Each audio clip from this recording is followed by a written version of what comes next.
오늘 주신 하나님의 말씀입니다. 에베소서 2장 1절에서 10절 말씀. 주보에 7절이라고 되어 있네요. 10절입니다. 에베소서 2장 1절에서 10절 말씀 한 절씩 교독하겠습니다. 에베소서 2장 1절에서 10절입니다. 그는 허물과 죄로 죽었던 너희를 살리셨도다.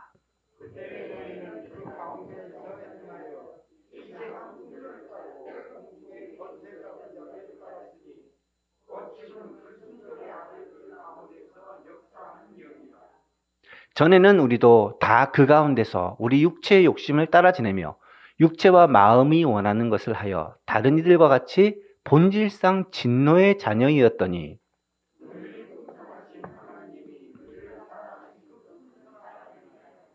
허물로 죽은 우리를 그리스도와 함께 살리셨고 너희는 은혜로 구원을 받은 것이라.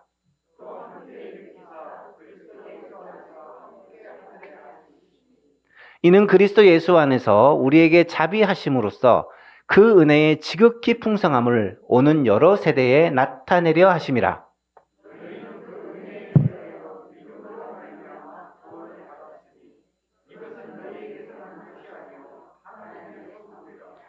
행위에서 난 것이 아니니 이는 누구든지 자랑하지 못하게 함이라.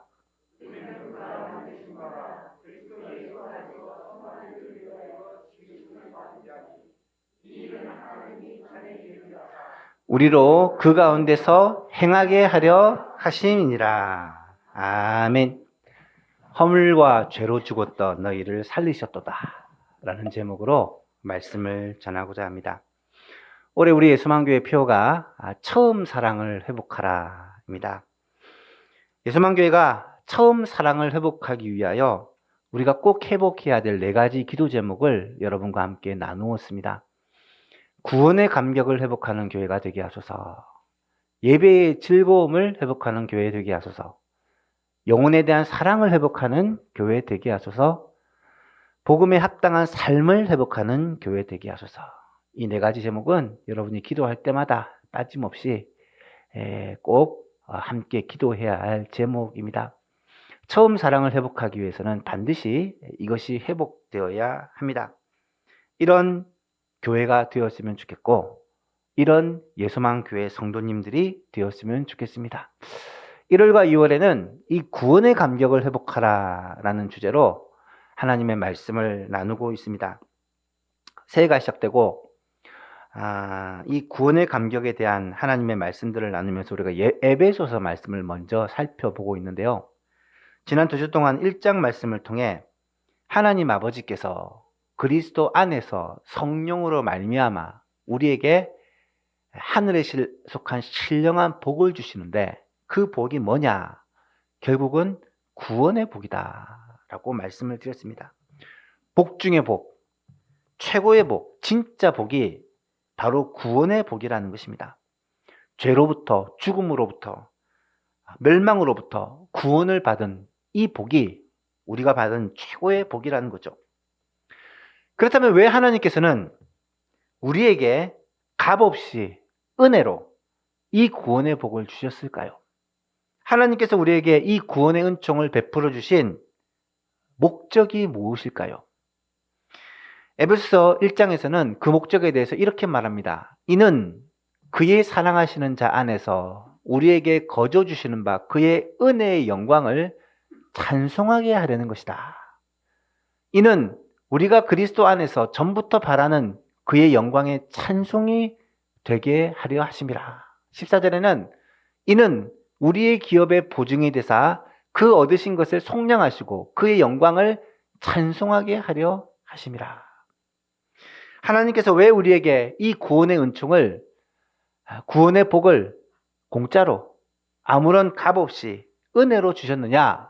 그 이유는 우리로 하여금 하나님을 찬송하고 하나님을 예배하고 하나님의 이름을 자랑하고 선포하게 하기 위해 그렇게 하셨다는 것입니다. 하나님께서 베풀어 주신 그 은혜를 알고 그 은혜를 하나님께 찬송하고 마음을 다해 하나님을 예배하고 하나님을 사랑하고 하나님의 이름을 온 세상에 전파하는 것. 이것이 우리를 구원하신, 우리에게 이 구원의 복을 베풀어 주신 목적이요 이유라는 사실입니다. 그리스도인이 하나님의 이 은혜를 받은 우리가 이 땅에 존재하는 이유와 목적이 바로 그것이라고 성경은 말씀하고 있습니다. 이것을 지난 시간에 하나님의 비전이다라는 말씀으로 나누었습니다. 하나님의 꿈이 있습니다. 하나님의 비전이 있습니다. 그게 뭐냐? 모든 민족과 백성과 방언들, 각 나라와 족속과 모든 민족, 이 땅에 있는 모든 인류가 다 하나님을 알고 하나님의 이름을 부르며 하나님을 주로 고백하게 되는 것. 예수 그리스도로 말미암아 하나님의 백성 되는 게 하나님의 꿈이라는 거예요.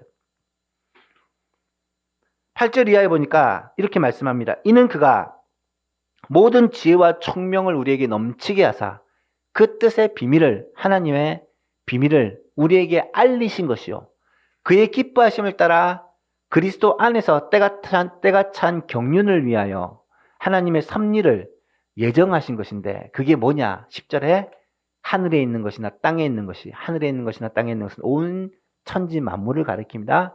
다 그리스도 안에서 통일되게 하려 하심이라. 그리스도 안에서 통일된다라는 말은 쉽게 해석을 하면 모두가 다 예수 그리스도를 믿음으로 말미암아 하나님의 자녀, 하나님의 백성이 되는 것을 말한다라고 할 수 있습니다. 하나님의 꿈은 예수 그리스도로 말미암아 만물이 통일되는 것입니다. 예수 그리스도를 믿음으로 말미암아 만물이 회복되는 것입니다. 하나님의 창조 세계가 에덴 동산에서 처음 하나님이 만들었을 때와 마찬가지로 완전하게 회복되는 것입니다. 온 열방과 민족과 족속들이, 세상의 수많은 사람들이 예수님의 이름을 부름으로 말미암아 예수 그리스도를 믿음으로 말미암아 하나님의 자녀가 되고 하나님의 백성이 되어 진정한 회복을 이루는 것을 하나님은 원하고 계십니다. 이것을 하나님의 구원 계획이라고 하고, 이것은 처음부터 지금까지 하나님의 비전이요 하나님의 꿈이라는 것입니다. 인류의 타락 이후 하나님의 이 구속 계획은 한 번도 바뀐 적이 없습니다.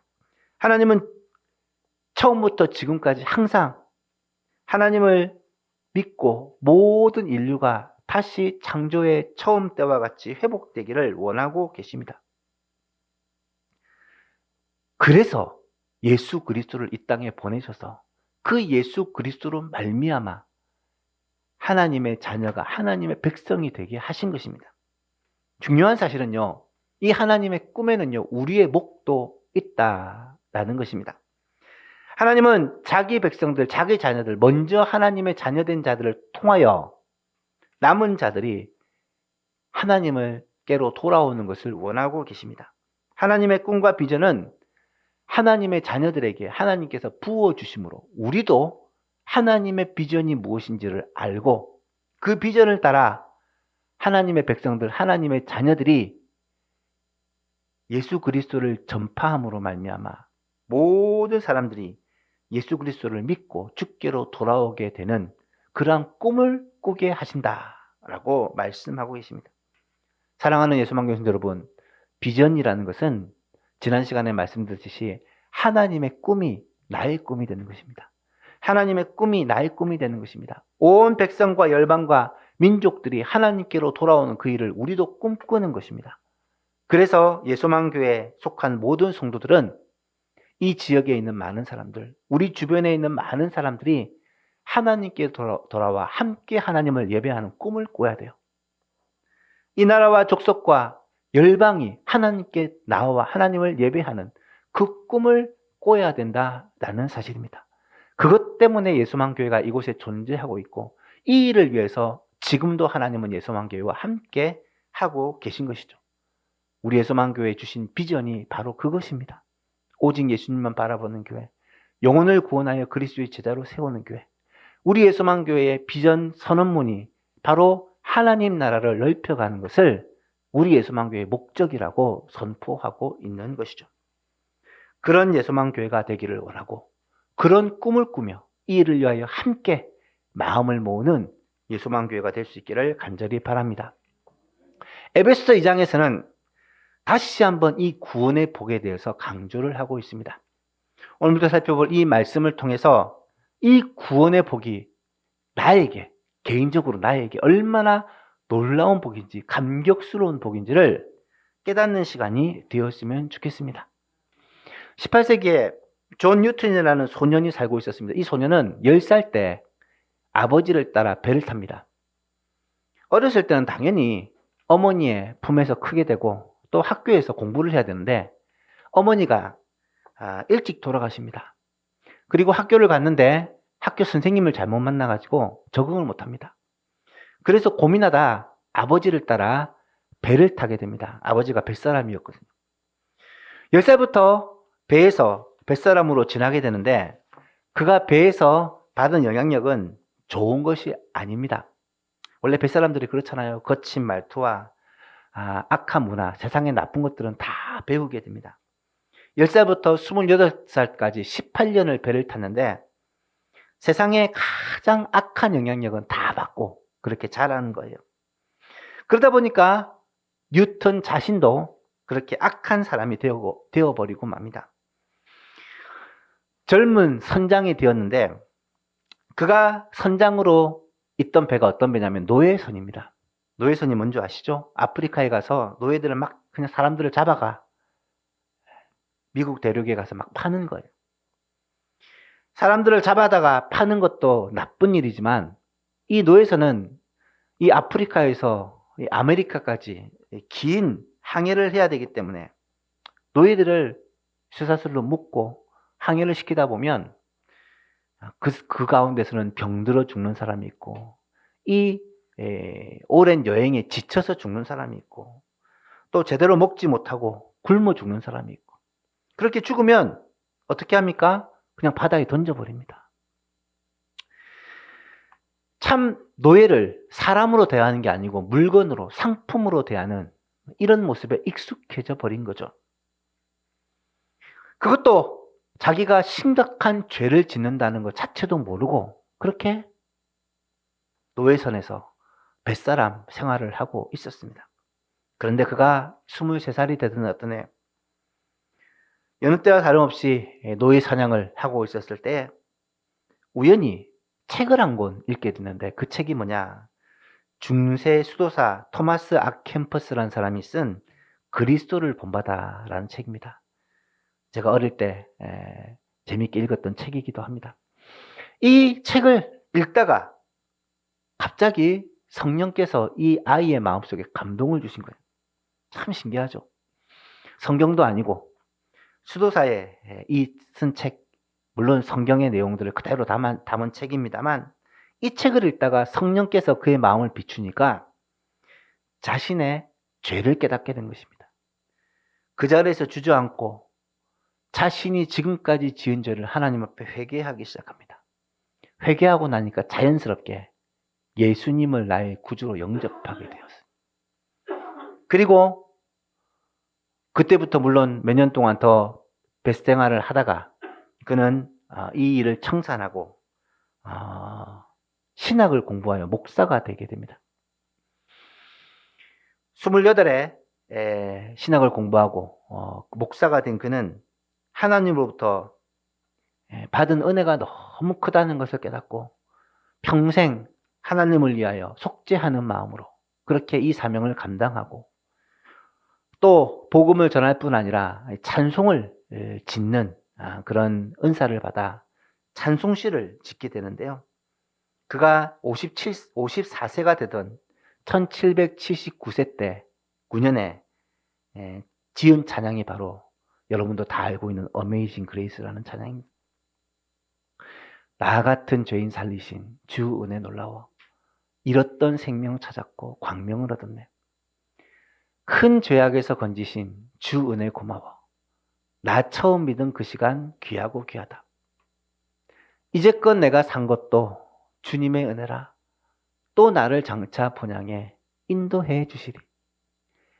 거기서 우리 영원히 주님의 은혜로 해처럼 밝게 살면서 주 찬양하리라.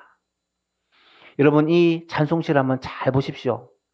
한 절이 두 문장으로 되어 있는데 앞에 문장은 하나님의 은혜를 찬양하는 것이고 뒤에 문장은 자신의 간증을 하는 거예요. 나 같은 죄인 살리신 주 은혜 놀라워. 잃었던 생명 찾았고 광명을 얻었네. 앞문장은 하나님의 은혜입니다. 뒷문장은 나의 고백입니다. 간증입니다. 큰 죄악에서 건지신 주 은혜 고마워. 나 처음 믿은 그 시간 귀하고 귀하다. 이제껏 내가 산 것도 주님의 은혜라. 또 나를 장차 본향에 인도해 주시리. 거기서 우리 영혼이 주님의 은혜로 해처럼 밝게 살면서 주 찬양하리라. 첫 문장에는 다 하나님의 은혜입니다. 하나님의 은혜입니다. 두 번째 문장에는 하나님께서 나 가운데 나에게 개인적으로 행하신 하나님의 은혜를 간증하고 찬송하고 고백하는 것이죠. 사랑하는 예수만큼 성도 여러분, 우리도 존 뉴턴과 같이 이런 하나님의 은혜에 대한 감격이 있기를 간절히 바랍니다. 그리고 그 은혜에 대한 감격이 실제로 우리의 삶에서 경험되어지고 우리의 삶에서 간증으로, 우리의 삶의 고백으로 나타날 수 있기를 간절히 바랍니다. 이 하나님의 은혜를 존 뉴턴만 경험한 게 아니라 오늘 본문을 지은 이 사도 바울도 경험하였기 때문에 그 하나님의 은혜에 대하여 하나님 앞에 고백하는 내용이 오늘 에베소서 2장의 내용입니다.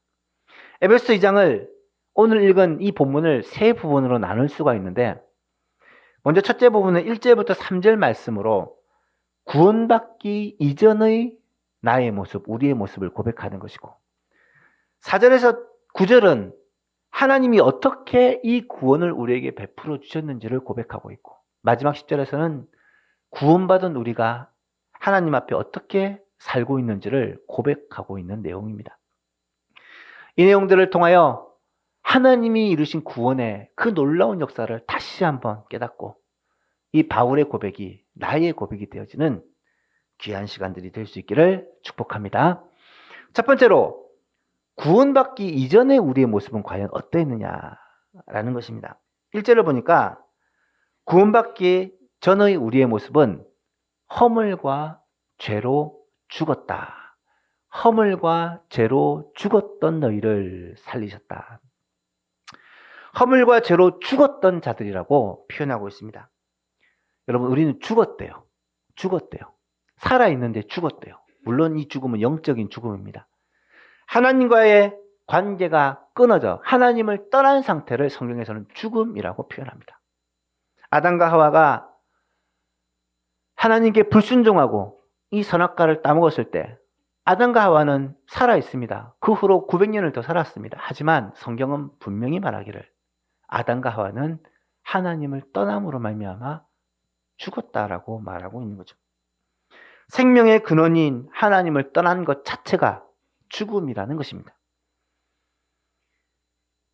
길을 지나가는 사람들을 보면 우리는 어떻게 봅니까? 어떤 사람은 키가 크고 작고 잘생겼고 못생겼고 여러 가지 사람에 대해서 바라보는 관점이 있겠지만 하나님이 보실 때는요, 살아있는 사람과 죽은 사람으로 봐요.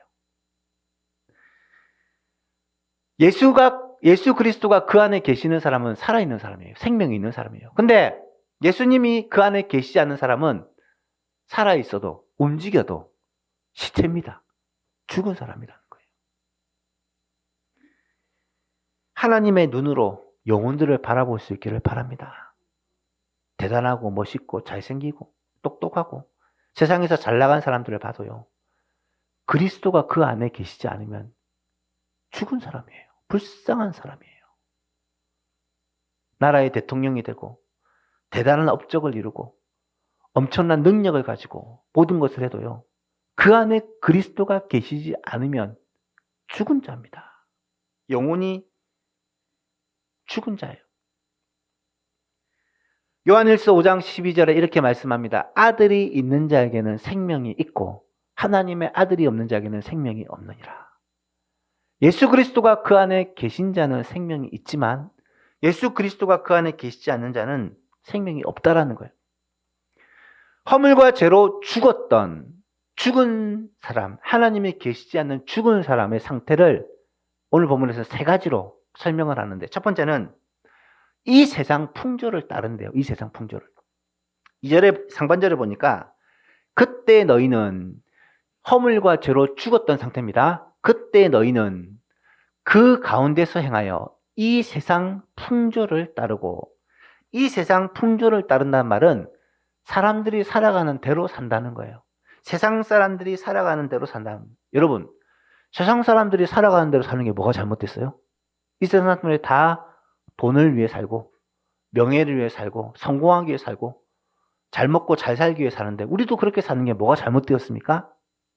이 세상은요, 하나님과 대비되는, 하나님을 대적하는 세상이에요. 이 세상 가운데 산다는 말은 하나님과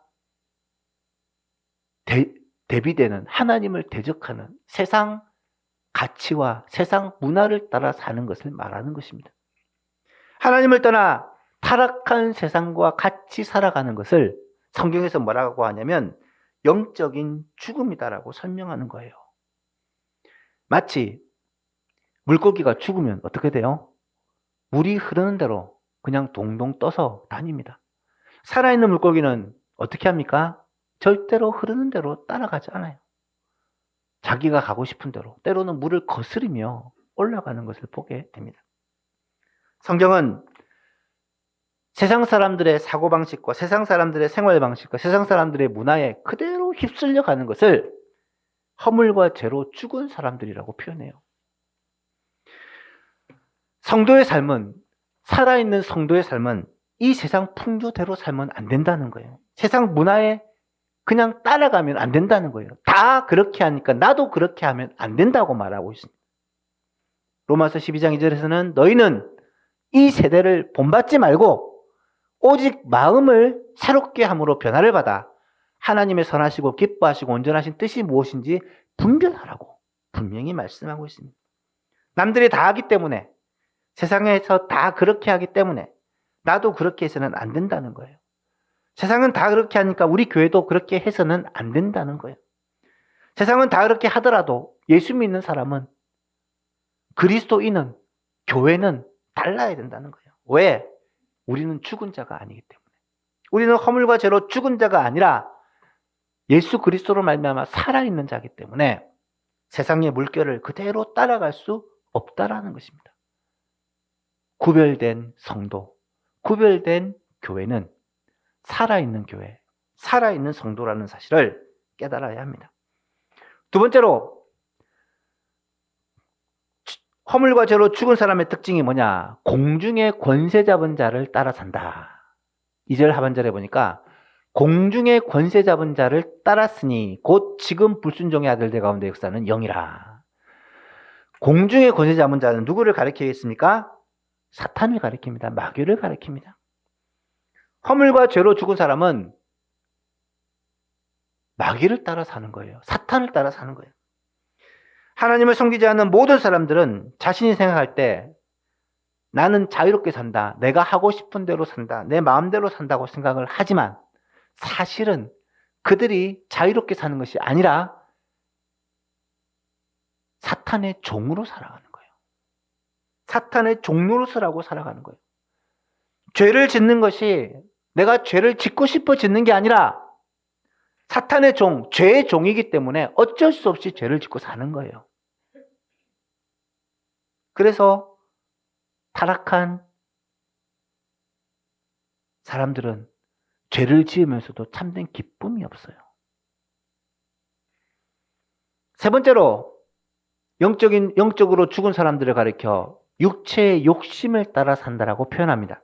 3절을 보니까 전에는 우리도 다 그 가운데서 우리 육체의 욕심을 따라 지내며 육체와 마음이 원하는 것을 하여 다른 이들과 같이 본질상 진노의 자녀였더니, 여러분, 육체와 마음에 원하는 것을 하는 게 왜 잘못되었습니까? 내 마음이 원하는 것, 내가 하고 싶은 대로 사는 게 뭐가 잘못되었다는 거예요. 내 몸이 원하는 것, 그것을 하며 사는 게 뭐가 잘못됐다는 겁니다. 먹고 싶은 거 먹고 하고 싶은 거 하고 마음이 원하는 것을 하고 사는 게 왜 잘못되었다는 겁니까? 그게 죄의 본질이기 때문이에요. 그게 죄의 본질이기 때문이에요. 우리 몸이 원하는 것, 우리 마음이 원하는 것, 내가 하고 싶은 걸 다 하며 사는 것이 죄의 본질이라는 거예요. 성경은 그들을 향해 뭐라고 하냐면 본질상 진노의 자녀라고 말하고 있는 거예요. 여기서 본질상이라는 말은 태어나면서부터 선천적인 이런 의미예요. 죄와 허물 가운데 살아가는 이것이 타고난 본성이라는 것입니다. 인간은요, 태어날 때부터 죄 가운데 살도록 그렇게 태어났다라는 것입니다. 인간은 태어날 때부터 죄 가운데 태어났기 때문에 이 운명에서 스스로 벗어날 수 있는 방법은 없다라는 거예요. 뉴스나 인터넷을 보다가 사람들이 막 흥분하죠. 어떻게 저런 사람이 있을 수가 있나? 어떻게 저런 악한 일을 할 수 있나? 저런 사람은 다 이 세상에서 사라져야 돼. 저런 사람은 두 번 다시 사회에 나와서는 안 돼. 그렇게 막 흥분을 하고 정죄를 합니다. 하지만 성경에서는 죄에 대해 뭐라고 말하냐면 아주 일부 진짜 나쁜 사람들만 그렇게 죄를 범하고 사는 게 아니라 죄를 지을 여건만 되고 환경만 되고 능력만 되면 누구나 다 그렇게 악하고 죄를 짓고 남을 속이고 폭력을 행하고 남의 것을 갈취하는 일을 하게 된다. 왜? 본질상 진노의 자녀이기 때문에. 사람은 누구나 태어나면서 이 세상 풍속을 따르고 사탄을 따르고 자기 욕심대로 살도록 그렇게 태어나서 그렇게 죽어가는 것이 본질상 진노의 자녀인 영적으로 죽은 사람의 모습이라는 거예요. 여러분, 예수님을 믿지 않는 사람의 모습이 그렇다는 것입니다. 얼마나 안타깝습니까? 얼마나 불쌍합니까? 그런데요, 오늘 본문이 그것으로 끝났다면 참 안타깝겠지만 그것으로 끝나지 않고 4절부터 놀라운 변화가 시작됩니다. 두 번째로, 예수를 믿기 전에 영적으로 죽었던 사람의 모습이 분명히 나타나는데 허물과 죄로 죽었던 우리를 향한 하나님의 은혜가 이어지고 있습니다. 4절에서 6절 말씀 같이 한번 읽어보겠습니다. 시작. 긍휼이 풍성하신 하나님이 우리를 사랑하신 그 큰 사랑을 인하여 허물로 죽은 우리를 그리스도와 함께 살리셨고 너희는 은혜로 구원을 받은 것이라. 또 함께 일으키사 그리스도 예수 안에서 함께 하늘에 앉히시니. 우리 인간은 허물과 죄로 죽었고 본질상 진노의 자녀였는데 하나님께서는 우리를 불쌍히 여기셨고 우리를 정말로 사랑하셨기 때문에 허물과 죄로 죽은 우리를 그리스도와 함께 살려주셨다는 거예요. 예수 그리스도의 죽으심과 부활의 사건, 십자가와 부활의 사건으로 말미암아 우리를 그리스도와 함께 살려주셨다는 거예요. 죽었던 우리를 예수 그리스도의 부활과 함께 살려주셨다는 거예요. 여기서 방향이 중요해요.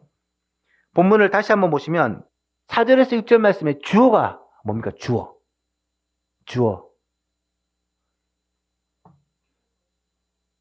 주어가 뭐예요? 전체 주어가 긍휼이 풍성하신 하나님이, 이게 주어예요.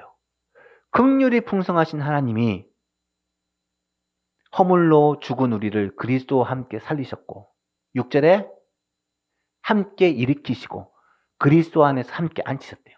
누가 그러셨느냐? 긍휼이 풍성하신 하나님이. 주어가 누구인지가 왜 중요하냐? 이 일을 행하신 분이 누군지를 알아야 돼요. 우리는 구원을 받는 우리를 중요하게 생각하지만 성경을 잘 보시면 우리를 구원해 주시는 게 하나님께서 일방적으로 하신 하나님의 일이다. 하나님의 은혜의 선물이다라는 것을 강조하고 있는 거예요.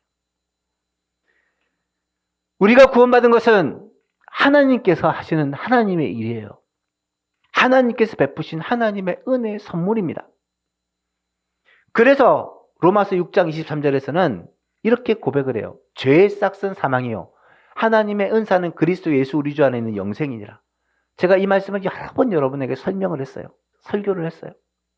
죄의 싹은 사망입니다. 죄를 지으면 당연히 죽어요. 죄를 지으면 죽습니다. 이 땅에서도 영적으로 죽었고 장차 영원한 죽음에 들어가요. 그런데 하나님의 은사, 하나님의 선물은 그리스도 예수 우리 주 안에 있는 영생이니라. 여러분, 대꾸라는 것은요, 앞의 내용과 뒤의 내용이 자연스럽게 맞아야 됐고요. 죄의 싹은 사망이면 뒤에는 뭐가 나와요? 의의 싹은 생명이다. 죄의 싹은 사망이고 의를 행하면 생명을 얻는다가 자연스럽게 나와야 돼요. 그런데요, 죄의 싹은 사망이 맞지만 의를 행함으로 생명을 얻게 되는 경우는 이 세상에 하나도 없어요. 사람이 의를 행함으로 생명을 얻으려 하면 하나님 앞에 그렇게 할 수 있는 사람이 단 한 명도 없다라고, 의인은 없나니 하나도 없다라고 성경은 선포해요. 그래서 죄의 싹은 사망이고 의의 싹은 생명이다라고 하면 구원받을 사람이 하나도 없는 거예요. 그래서 뭐라고 선언하느냐? 죄의 싹은 사망이지만 의의 싹 대신에 하나님의 은혜는, 하나님의 은사는, 하나님의 선물은 바로 영생이다. 또 가로가 싹 들어가는데 그리스도 예수 우리 주 안에 있는 영생이다. 이 말씀이 얼마나 놀라운 복음인지 몰라요? 죄의 싹은 사망입니다. 하지만 의의 결과가 생명이 아니라 하나님의 은혜의 선물이 그리스도 예수 안에서 우리에게 영생으로 주어진다. 사랑하는 예수 만교신 여러분, 구원은 하나님의 선물입니다. 이 선물은 반드시 그리스도 예수 안에서 우리에게 주어진다는 거예요. 이게 복음이에요. 이게 하나님의 은혜입니다. 존 뉴턴이 이것을 깨닫고 나서 하나님 앞에 거꾸러졌고요. 사도 바울이 이것을 깨닫고 나서 하나님 앞에 엎드려졌습니다. 오늘 본문 8절에서도 너희는 그 은혜에 의하여 믿음으로 말미암아 구원을 받았으니 이것이 너희에게서 난 것이 아니요 하나님의 선물이라고 고백하는 거예요. 이 부분에 대해서는 다음 시간에 다시 한번 자세히 말씀을 생각해 보려고 합니다. 말씀을 맺고자 합니다. 저와 여러분은요, 허물과 죄로 죽었던 자들입니다. 죄 가운데 생하고 이 세상 풍조를 따르고 공중의 권세 잡은 마귀를 따라 살고 육체의 욕심을 따라가 살다가 결국은 지옥에 가게 될 본질상 진노의 자녀였어요. 그런데 우리를 향하여 긍휼이 풍성하신 하나님이 은혜를 베풀어 주십니다. 그 은혜가 뭐냐? 허물과 죄로 죽은 우리를 그리스도와 함께 살려주신 거예요. 누구든지 예수 그리스도를 나의 구주로 주로 믿기만 하면 예수 그리스도를 다시 살리신 주님께서 우리도 그리스도와 함께 살리시고 함께 올리사 그 영광에 참여하게 해주신다는 거예요. 여러분, 이것이 구원입니다. 이것이 놀라운 하나님의 은혜입니다. 이 은혜의 선물을 우리가 받았기 때문에 우리는 평생을 주님을 찬양하고 감사하고 영광 돌리며 살 수밖에 없다라는 거예요. 주보에 실린 컬럼을 혹시 읽어봤는지 모르겠어요. 한 사형수의 후회라는 컬럼입니다. 꼭 한번 읽어보시기를 바랍니다. 오스왈드라는 한 사람의 이야기인데 이 사람이 사형을 당해요. 사형을 당하면서 마지막 유언으로 남긴 말이 뭔지 아십니까? 나는 나의 죄 때문에 죽는 것이 아니라 대통령의 사면장을 거절했기 때문에 죽는다. 그렇습니다. 인간이 멸망을 당하는 것은 죄 때문이 아닙니다. 죄의 싹은 사망이요 의의 싹은 영생이 아니에요. 그 죄를 용서하시는 하나님의 사랑을 거절했기 때문입니다. 그 죄를 위해서 우리를 대신해서 죽으신 예수 그리스도를 거절했기 때문이에요. 내 허물과 내 실수 때문에 내 죄 때문에 죽는 게 아니라 예수님을 받아들이지 않기 때문에 하나님의 용서를 받아들이지 않기 때문에 죽는 거예요. 이 세상에는요, 지금도 하나님의 용서를 받지 않고 예수 그리스도의 그 대속의 죽으심을 믿지 않아서 영원한 멸망으로 가는 사람이 얼마나 많은지 몰라요. 사랑하는 예수만 교인 여러분, 이 자리에 앉아있는 모든 성도님들은 내 죄 때문에 멸망당하는 게 아니라 나를 위해 이 죄의 문제를 해결해 주신 예수 그리스도를 믿음으로 말미암아 우리를 죄와 사망으로부터 건져내시고 용서해 주신 하나님의 그 사랑을 의지함으로 말미암아 Amazing Grace, 놀라운 하나님의 은혜를 믿음으로 받아들임으로 말미암아 이 놀라운 은혜를 누리며 살아가는 예수만교회 모든 성도님들 되실 수 있기를 주님의 이름으로 축복합니다.